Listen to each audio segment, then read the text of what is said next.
السلام علیکم ورحمۃ اللہ وبرکاتہ۔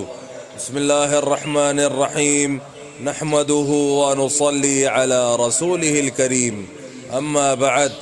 عورت سے عشق کرنے والے شخص کے بارے میں حضور صلی اللہ علیہ وسلم کا فرمان ہے، جس کا محرک اللہ کا خوف ہو، اور یہ خوف اس صورت میں ہو جبکہ فعل کے ارتکاب پر مکمل قدرت بھی میسر ہو اور تمام اسباب مہیا ہوں، کسی قسم کا کوئی مانع موجود نہ ہو، خاص طور پر اس وقت جب کہ شہوت صادق بھی پائی جائے۔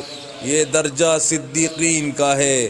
اس لیے سرکار دو عالم صلی اللہ علیہ وسلم نے ارشاد فرمایا، جس شخص کو عشق ہوا اور اس نے پاک دامنی اختیار کی، اپنے عشق کو چھپایا پھر مر گیا، وہ شہید ہے۔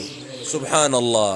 بس میرے بھائیوں دوستوں، جو آج ہم نے پڑھا ہے سنا ہے، اللہ پاک ہمیں اسے سمجھنے کی، عمل کرنے کی اور دوسروں تک پہنچانے کی توفیق عطا فرمائے، اور حضور صلی اللہ علیہ وآلہ وسلم کے مبارک طریقوں پر چلنے والا بنائے۔